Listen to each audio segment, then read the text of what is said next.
আজকে আমি আপনাদের সামনে সংক্ষিপ্তভাবে যে বিষয়টি নিয়ে আলোচনা করব তা হচ্ছে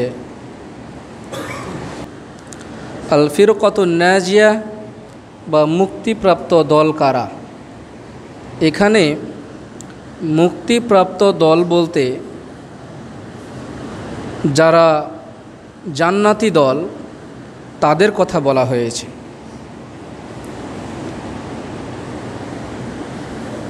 প্রতিটি মানুষই চায় আমি দুনিয়াতে কি করছি না করছি সেটা কেউ তদন্ত করে না, তবে একটা জিনিস তারা সব সময় চায় তা হচ্ছে আমি যেন জান্নাত পাই। আমি যেন জান্নাত পাই এটা প্রতিটি মানুষের অন্তরে রয়েছে। যে কাউকে জিজ্ঞেস করবেন আপনি এটা কেন করছেন? জান্নাতের জন্য। আপনি এটা কেন করছেন? জান্নাতের জন্য। আপনি এটা থেকে বিরত কেন আছেন? যেন জাহান্নাম থেকে পরিত্রাণ পাই, এই কারণে আমি এখান থেকে বিরত আছি। এটা প্রতিটি মানুষের কথা। কেউ বলবে না যে আমি এই কাজ করছি যেন জান্নাত না পাই, আমি এই কাজ করছি যেন জাহান্নাম পাই, এই কথা কেউ বলবে না। প্রতিটি মানুষেরই একটাই টার্গেট, আল্লাহ আমি যেন জান্নাত পাই, এটা প্রতিটি মানুষের টার্গেট। তো এমন কোন দল রয়েছে যাদেরকে আল্লাহ নবী মুক্তিপ্রাপ্ত দল বলে ঘোষণা করেছেন? কি আলামত রয়েছে যে আলামত থাকলে বোঝা যাবে যে এই ব্যক্তি হচ্ছে মুক্তিপ্রাপ্ত দল বা জান্নাতি দল? এ সম্পর্কে আব্দুল্লাহ ইবনে আমর রাদিয়াল্লাহু তাআলা আনহু থেকে বর্ণিত, তিনি বলছেন, আল্লাহ নবী বলছেন, লা ইয়াতি আন্না আলা উম্মতি মা আতা আলা বানি ইসরাঈলা, লা ইয়াতি আন্না আলা উম্মতি মা আতা আলা বানি ইসরাঈলা হাজওয়ান না'ল বিন না'ল।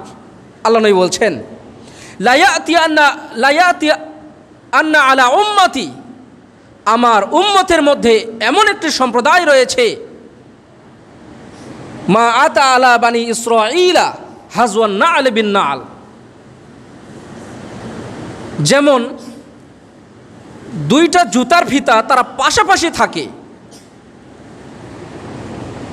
এরকম দুইটা জুতার ফিতা যেমন পাশাপাশি থাকে, হাত্তা ইন কানা মিনহুম মান আতা উম্মতি আলানিয়াতান লাকানা ফি উম্মতি। বানি ইসরাইল তারা একটা জাতি, তাদের মধ্যে এমন কিছু রয়েছে, এমন কিছু লোক রয়েছে যারা তাদের মায়ের সঙ্গে জেনা করেছে। আমার উম্মতের মধ্যে এমন কিছু লোক থাকবে যারা তাদের মায়ের সঙ্গে জেনা করবে, যেমন দুইটা জুতার ফিতা তারা পাশাপাশি থাকে। দুইটা জুতার ফিতা যেমন পাশাপাশি থাকে, বানি ইসরাইল তারা যেমন তাদের মায়ের সঙ্গে জেনা করেছে, আমার উম্মত তারাও তেমন মায়ের সঙ্গে জেনা করবে, আর এরকম লোক থাকবেই।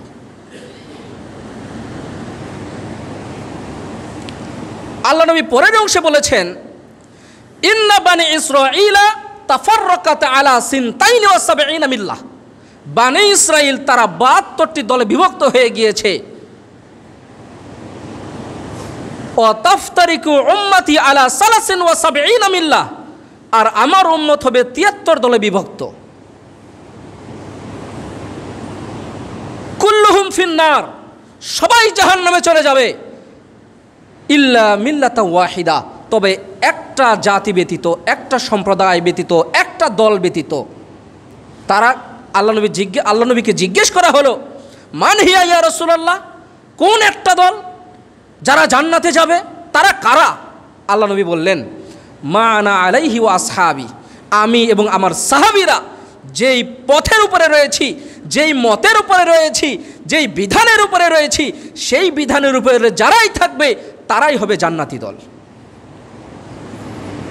আর এ ব্যতীত যত লোক থাকবে, যত ফেরকা থাকবে, যত জাতি থাকবে, যত লোক থাকবে, সবাই যাবে জাহান্নামে। আল্লাহ নবীর ভাষা, মা আনা আলাইহি ওয়া আসহাবি, আমি এবং আমার সাহাবীরা যেই পথের উপরে রয়েছি, যেই মতের উপরে রয়েছি, যেই তরিকার উপরে রয়েছি। এখন আসেন মুক্তিপ্রাপ্ত দল কারা, কারা জান্নাতি দল, কারা ফিরকা নাজিয়া।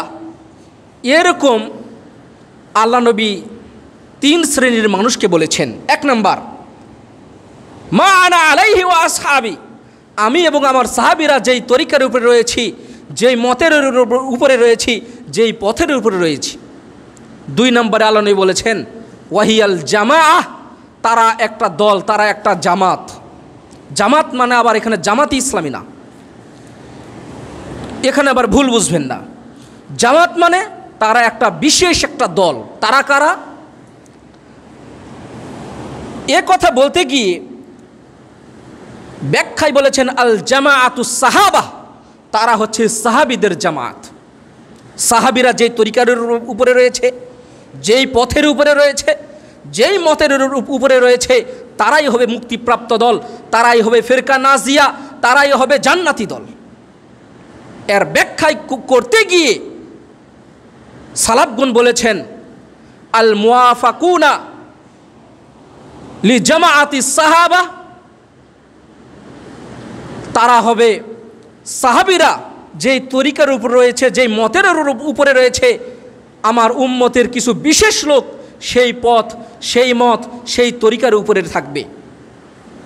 তারপরে বলছেন ওয়াল আখযুনা বিআকাইদিহিম, তারা যে আকীদা গ্রহণ করেছে, তারা যেইভাবে আল্লাহকে চিনেছে, তারা যেরকম বিশ্বাস করেছে এই পৃথিবীকে, সাহাবীরা যেভাবে বিশ্বাস করেছে, আমার উম্মতের কিছু বিশেষ দল তাদেরও সেরকম আকীদা হবে, স্বচ্ছ আকীদা। ওয়াল মুতামাসসিকুনা বিতরিকাতিহিম, তারা যেই তরিকার উপরে রয়েছে সেই তরিকাকে তারা একবারে শক্ত করে, মজবুত করে তারা আঁকড়ে ধরে থাকবে। এটা হচ্ছে 2 নম্বর। 3 নম্বরে আল্লাহ নবী বলছেন একটা হাদিসের ব্যাখ্যায় যে মুক্তিপ্রাপ্ত দল কারা, তখন বলা হলো আস-সাওয়াদুল আ'জামু, যেটা বড় দল সেটা। এখন কথা হচ্ছে বড় দল তারাই কি মুক্তিপ্রাপ্ত দল, তারাই কি জান্নাতি দল? সাহাবীদেরকে জিজ্ঞেস করা হলো মানিস সাওয়াদুল আ'জামু ইয়া রাসূলুল্লাহ, হে আল্লাহর রাসূল, এখানে বড় দল বলতে কারা? এখানে বড় দল বলতে কারা? তার কারণ সংখ্যায় তো আমরা কম। সাহাবীরা সংখ্যায় কম ছিল না প্রথম দিকে সাহাবীরা সংখ্যায় কম ছিলেন, তো সাহাবীদের এটা ভালো মতো বুঝতে পারলেন না। আস-সাওয়াদুল আ'জামু, যে বড় দল তারাই হবে মুক্তিপ্রাপ্ত দল, তারাই হবে জান্নাতি দল, তারা কারা? তখন আল্লাহ নবী বললেন মান কানা আলা মা আনা আলাইহি ওয়া আসহাবি, আমি এবং আমার সাহাবীরা যেই তরিকার উপরে রয়েছি, যেই মতের উপরে রয়েছি, যেই পথের উপরে রয়েছি, এই পথ, এই মত, এই তরিকার উপরে যারাই থাকবে তারাই হবে সবচেয়ে বড় দল। বড় দল বুঝতে পেরেছেন? আপনারা জানেন আমেরিকার একজন প্রেসিডেন্ট হয়েছিলেন জর্জ ওয়াশিংটন। তিনি মাত্র 1টা ভোট বেশি পাওয়ার কারণে তিনি প্রেসিডেন্ট হয়েছিলেন। তিনি 1টা ভোট পাওয়ার কারণে তিনি প্রেসিডেন্ট হয়েছিলেন। আমি কারো সমালোচনা করব না, তবে সবচেয়ে উত্তম হচ্ছে কোরআন এবং সুন্নাহকে আঁকড়ে ধরা। যখন ফিতনার সময় আসবে, যখন মানুষ খারাপের দিকে বেশি চলে যাবে, তখন আপনি কোরআন এবং সহিহ সুন্নাহকে মজবুতভাবে আঁকড়ে ধরবেন, দেখবেন আপনি বিভ্রান্ত হবেন না। আল্লাহ তাআলা বলছেন, আল্লাহ নবীকে বলছেন ওয়া ইন তুতি আকসার মান ফিল আরদ ইউজিল্লুকা আন সাবিলিল্লাহ, হে নবী তুমি শুনে রাখো, তুমি যদি অধিকাংশ মানুষের কথাকে গ্রহণ করে নাও তাহলে তারা তোমাকে পথভ্রষ্ট করে দিবে। ইউজিল্লুকা আন সাবিলিল্লাহ, তারা তোমাকে আল্লাহর রাস্তা চলার থেকে, আল্লাহর রাস্তা থেকে তোমাকে অন্যদিকে নিয়ে যাবে, তোমাকে পথভ্রষ্ট করে দিবে। ইন ইয়াত্তাকুনা ইল্লা যান্না, কেননা অধিকাংশ মানুষ তারা তাদের মন মোতাবেক চলে, তারা ধারণার অনুযায়ী চলে। ওয়া ইনহুম ইল্লা ইয়াহসুরুন, তাদের মন যেটা চায় অনুমান করে তারা সেভাবেই চলে। আপনাকে যদি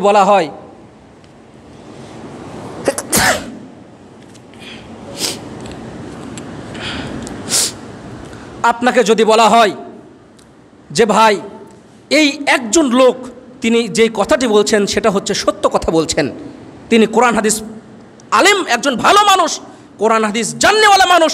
তিনি যেই কথাটি বলেছেন সেটা বাস্তব কথা, কোরআন হাদিসে রয়েছে।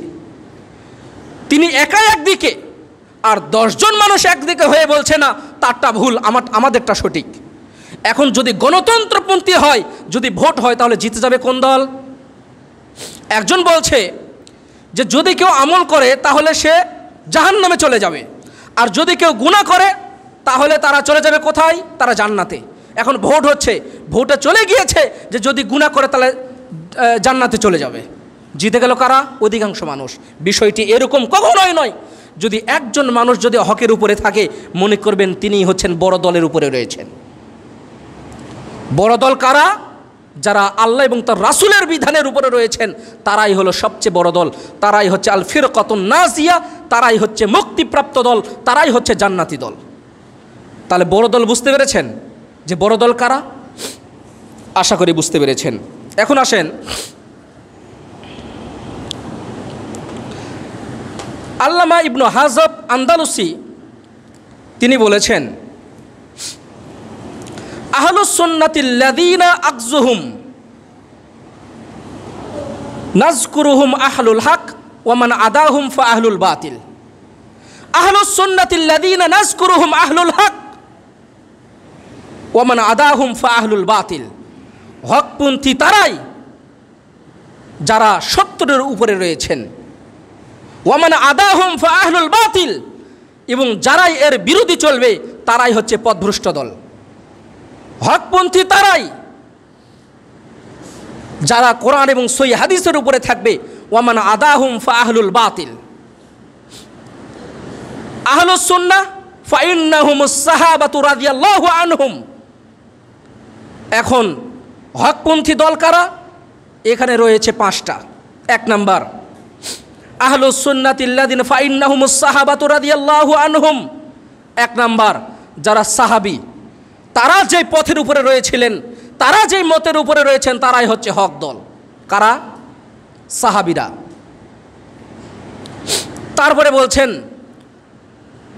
ওয়া কুল্লু মান সালাকা নাহজাহুম মিন খিয়ারিত তাবিঈন, এবং সাহাবীদেরকে যারা অনুসরণ করেছেন শ্রেষ্ঠ মানুষ, তারা হচ্ছে তাবি। 2 নাম্বার, হকপন্থী দল কারা? 1 নাম্বার সাহাবীরা, 2 নাম্বার তাদেরকে যারা ফলো করে চলেছেন, সাহাবীদেরকে যারা দেখেছেন, তাদেরকে বলা হয় তাবি, ইমানের সহিত মৃত্যুবরণ যারা করেছেন। 2 নম্বরে হচ্ছে তাবি।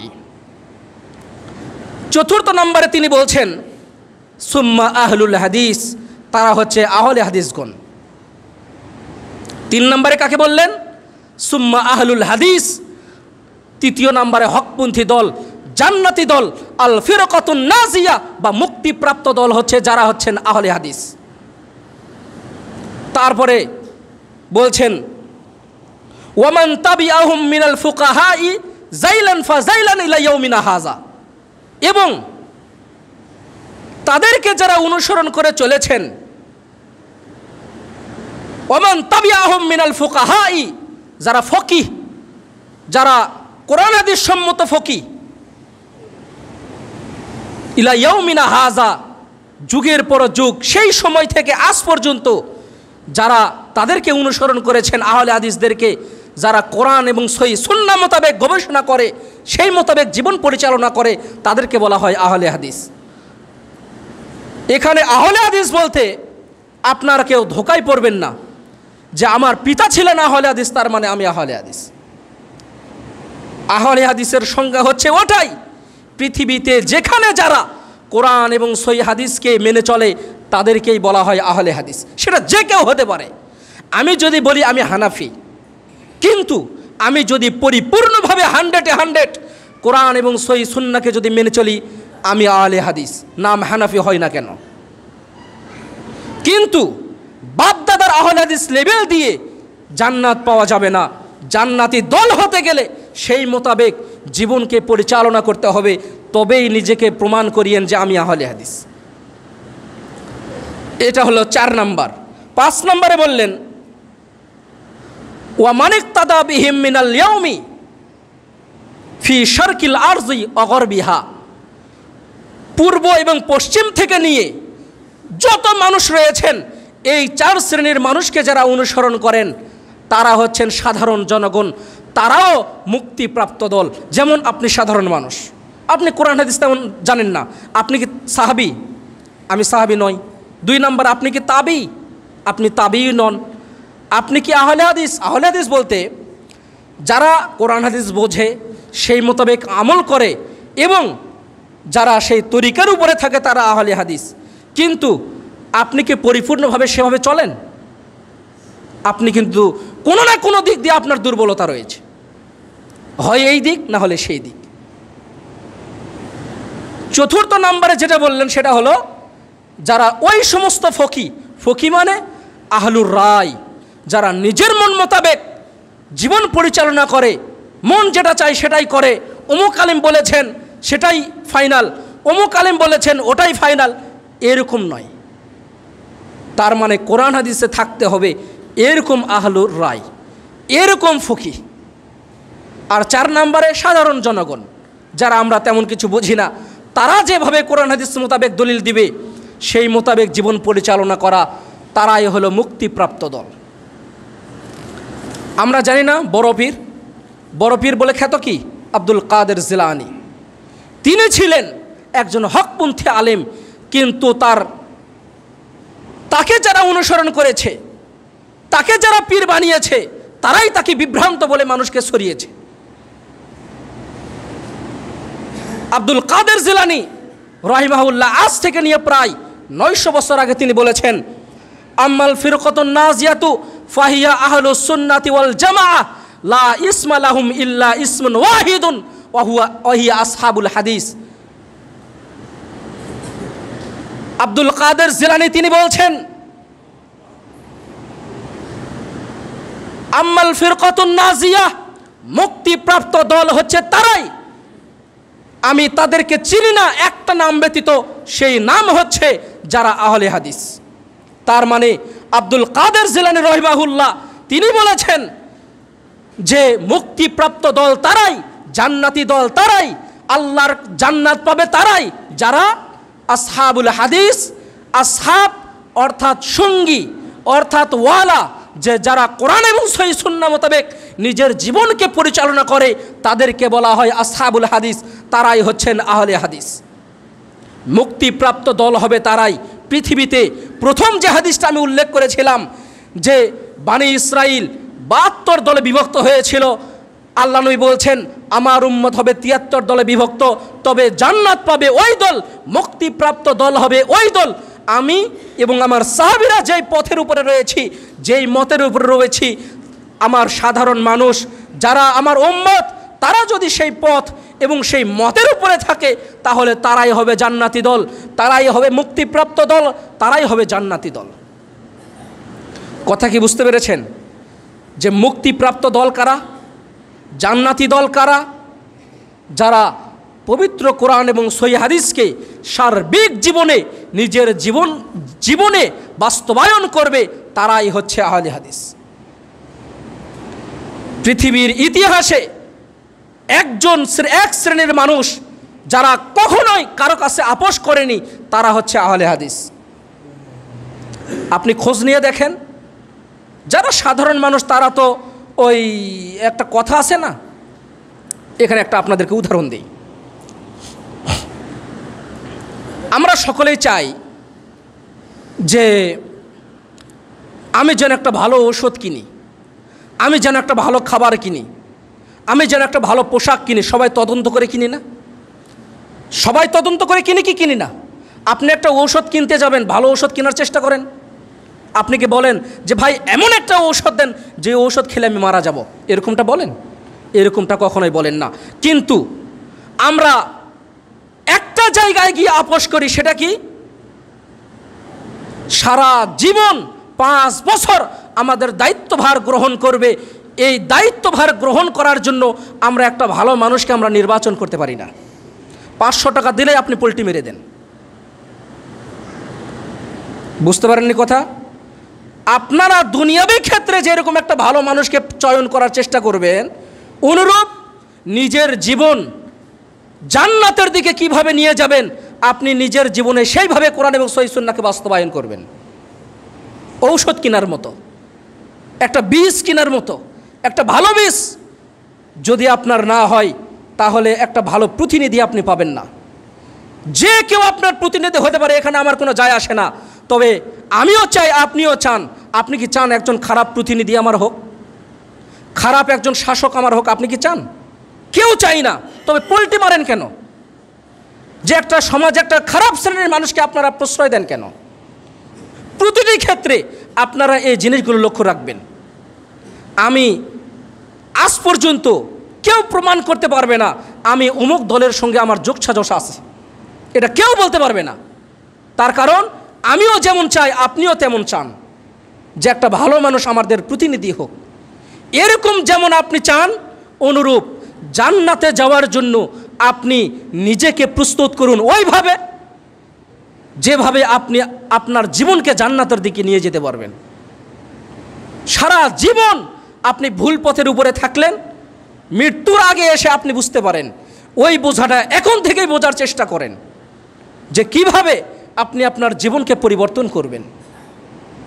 আল্লাহ সকলকে সঠিক বুঝ দান করুন। আল্লাহুম্মা আমিন।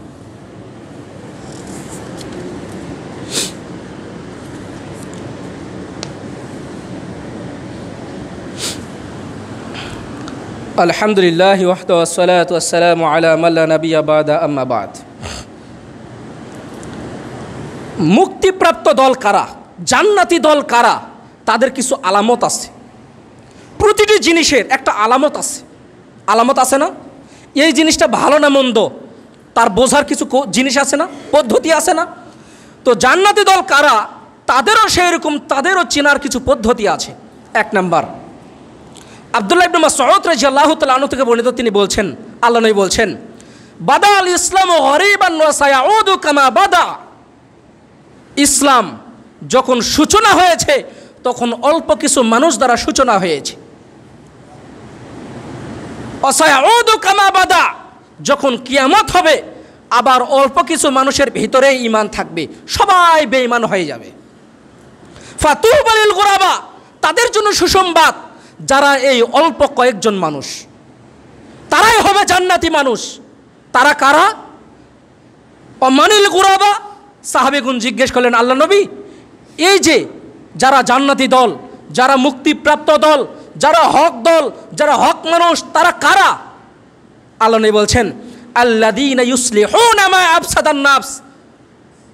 তারা ওই সমস্ত লোক, সমাজে যখনই কোনো অন্যায় দেখবে, যখনই কোনো কুসংস্কার দেখবে, যখনই কোনো কোরআন হাদিস বিরোধী কোনো কাজকর্ম দেখবে, তখনই তারা বাধা প্রদান করবে, তখনই তারা সংশোধন করার জন্য সেটা আপ্রাণ চেষ্টা করবে। কিভাবে এই জিনিসটা সংশোধন করা যায়? এরাই হচ্ছে মুক্তিপ্রাপ্ত দল, এরাই হচ্ছে জান্নাতি দল। চাই কয়জন? চাই কয়জন? বোঝেননি কথাটা? চাই কয়জন? সবই ঠিক আছে, কিন্তু এখানে আমরা শুনবো, বাহিরে গেলে সব ভুলে যাব, এরকম মন মানসিকতা নিয়ে কখনো আলোচনা শোনার চেষ্টা করিয়েন না, না হলে বক্তব্যের সঙ্গে মুনাফিকি করা হবে। মুনাফিক কারা? যারা কথা শুনে কিন্তু আমল করে না, কথা শুনে কিন্তু কি করে না? আমল করে না। বক্তা এবং শ্রোতা তারাই, ক্বালু সামি'না ওয়া আতা'না, শ্রোতা বলবে যে আমি এই কথাটা শুনলাম, এটা কোরআন হাদিসে রয়েছে, সঙ্গে সঙ্গেই শ্রোতা বলবে আমি এই কথাটা মেনে নিলাম, আজ থেকে আমি কথাটা মেনে চলব। দুই নম্বরে আসেন, তারা চরমপন্থী হবে না, মধ্যমপন্থী হবে। চরমপন্থী কারা? আসেন, আল্লাহ তাআলা বলছেন, ওয়াকাযালিকা জাআলনাকুম উম্মাতাও ওয়াসাতা লিতাকুনু শুহাদা আলান নাস ওয়া ইয়াকুনার রাসূলু আলাইকুম শাহিদা। আল্লাহ তাআলা বলছেন, আমি তোমার উম্মতকে, ওয়াকাযালিকা জাআলনাকুম উম্মাতাও ওয়াসাতা, আমি তোমার উম্মতকে মধ্যমপন্থী উম্মত বানিয়েছি। এক শ্রেণীর চরমপন্থী তারা বলে থাকে, কেউ যদি কাবিরা গুনাহ করে তাহলে তাকে হত্যা করতে হবে, কিন্তু ইসলাম কি বলে? যে কেউ যদি কাবিরা গুনাহ করে তাহলে তাকে হত্যা করা যাবে না, বরং সে পরিপূর্ণ ঈমানদারও নয়, দুর্বল ঈমানদার। গুনাহ করেছে। কাবিরা গুনাহ কাকে বলা হয়? قال الكبائر الإشراك بالله وعقوق الوالدين وقتل النفس حرم الله إلا بالحق ولا يزنون। এক নম্বর কি? আল ইশরাক বিল্লাহ, আল্লাহর সঙ্গে শিরিক করা। ও কতলুন নাফস, মানুষকে হত্যা করা, জিনা করা, মিথ্যা সাক্ষ্য দেওয়া, মিথ্যা কসম করা, পিতামাতার অবাধ্য হওয়া, এগুলো হলো কাবিরা গুনাহ। অনেকেই চরমপন্থী যারা তারা বলে থাকে যে কাবিরা গুনাহগার তার মানে তাকে হত্যা করতে হবে। ইসলাম এটা বলে না। ইসলাম কি বলে না? এটা বলে না যে তাকে হত্যা করতে হবে। বরং ইসলাম কি বলে? সে দুর্বল ইমানদার, পরিপূর্ণ ইমানদার নয়, এজন্য সে কাবিরা গুনাহ করেছে। বরং তাকে তওবা করতে হবে। কি করতে হবে? তওবা করে তাকে ফিরে আসতে হবে। তারপরে আসেন আল্লাহর নাম এবং গুণাবলীর ক্ষেত্রে যেভাবে কোরআন হাদিসে রয়েছে, যেভাবে সাহাবীগণ বুঝেছেন, যেভাবে সালাফগণ বুঝেছেন, সেইভাবে গ্রহণ করতে হবে। দলিল আল্লাহ তাআলা বলছেন লাইসা কামিসলিহি শাই ওয়া হুয়া সামিউল বাসির, তার তুলনায় কোনো কিছু নেই। আল্লাহ যেমন, তার তুলনায় পৃথিবীর কোনো কিছু নেই। ওয়া হুয়া সামিউল বাসির, তিনি যেভাবে শোনেন আমরা শুনতে পাই না, তিনি যেভাবে দেখেন আমরা সেভাবে দেখতে পাই না। আচ্ছা, আমি শুনছি, আপনি এখানে বললে আমি শুনতে পাবো, ওই বাড়িতে, আশপাশের বাড়িতে কেউ কিছু বললে আমি শুনতে পাবো, কিন্তু আল্লাহ পৃথিবীর যেখানে যে প্রান্তে যা কিছু হচ্ছে আল্লাহ সব শোনেন। আল্লাহর শোনা আর আমার শোনার মধ্যে পার্থক্য আছে কি নেই? এই যে কোরআন হাদিসে যেভাবে রয়েছে, আপনি যদি বলেন যে আল্লাহও শোনে আমিও শুনি, আল্লাহ যেভাবে শোনে আমিও সেভাবে শুনি, তার মানে আপনার স্থান জাহান্নাম, আপনি ঈমানদার নন, আপনি হচ্ছেন নাস্তিক, আল্লাহদ্রোহী। যেভাবে কোরআন হাদিসে রয়েছে সেভাবে গ্রহণ করতে হবে। আমার দেখা আর আল্লাহর দেখার মধ্যে পার্থক্য রয়েছে। আমার দেখা এতটুকুর মধ্যে, চোখ যত দূর যাচ্ছে, কিন্তু এখান থেকে 1 কিলোমিটার দূরে আমি দেখতে পাবো, কিন্তু আল্লাহ, তাহলে আল্লাহর দেখা আর আমার দেখার মধ্যে পার্থক্য আছে কি নেই? অবশ্যই পার্থক্য রয়েছে। তার মানে এটা কখনোই বলা যাবে না যে আল্লাহ দেখেন আমিও দেখি, আল্লাহ যেভাবে দেখেন আমিও সেভাবে দেখি, আল্লাহ যেভাবে শোনেন আমিও সেভাবে শুনি, এরকমটা কখনোই বলা যাবে না। 2 নম্বর, বাল ইয়াদাহু মাবসুতাতানি,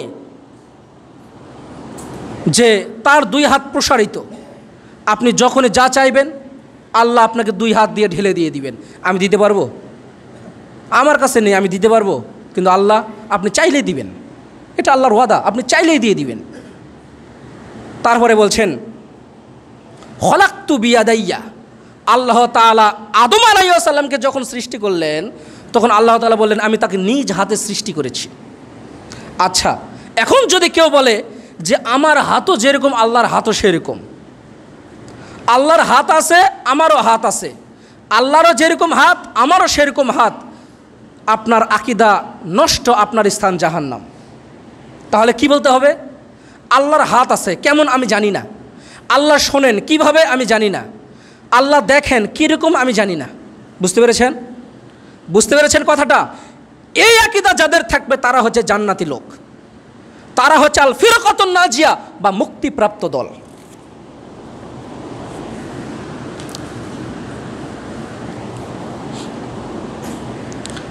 আলোচনা শেষ করে দেই, তার কারণ সময় শেষ। পরিশেষে এক ভাই দোয়া চেয়েছেন, আব্দুর রাজ্জাক ভাই, আলহাজ আব্দুর রাজ্জাক ভাই, ওনার বোন অসুস্থ। আমরা সকলেই দোয়া করব যেন আল্লাহ ইমানের সহিত যেন দুনিয়া থেকে তার বোনকে নিয়ে নেন। আমরা সকলেই তার জন্য দোয়া করব। তিনি অসুস্থ, আমরা অনেকেই হয়তো জানি। তারপরে